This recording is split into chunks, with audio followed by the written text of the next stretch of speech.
Un dels projectes del Matarranya reconeguts als Premis Gloria Villalba, Cuéntame en el Matarranya, se va presentar este dissabte al territori aprofitant la jornada de biblioteques humanes celebrada al Santuari de la Mare de Déu de la Font a Pena-roja. La iniciativa impulsada pels alumnes de quart de l'ESO de l'IES Matarranya recupera fotografies familiars antigues a través de la intel·ligència artificial.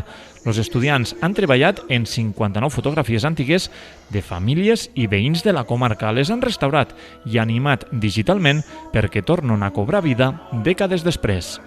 Este procés ha durat uns 2 mesos.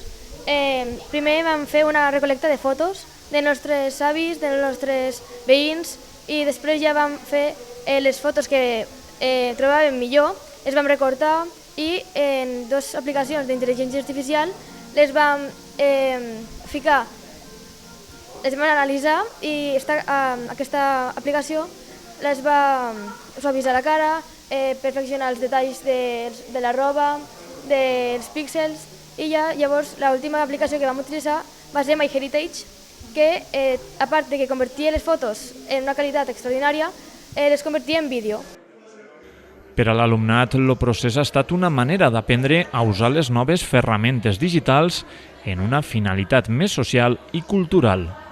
Estábamos en clase siempre, ojo con hacer esos trabajos con el chat GPT, o cuidado con que no se puede utilizar los teléfonos móviles en el instituto, prohibido. Pero bueno, también pensábamos que con estos teléfonos móviles y con esta inteligencia artificial, con el chat GPT, se podían hacer cosas muy buenas. Una ventana a poder hacer algo positivo y sobre todo a integrar y a conectar distintas generaciones, y una ventana a los recuerdos del pasado.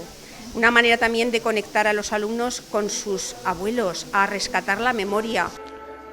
Una proposta educativa que naix a l'aula, però que va molt més enllà de la tecnologia. El projecte ha donat peu a connectar els jovens amb la gent gran, a recuperar històries personals i a posar en valor este patrimoni preservat en imatges. I és que les fotografies, moltes guardades durant anys en capses o àlbums, s'han convertit en una porta oberta als records. En l'exposició, els veïns van poder recuperar vivències i emocionats en reconèixer familiars i escenes passades que tornaven a la vida.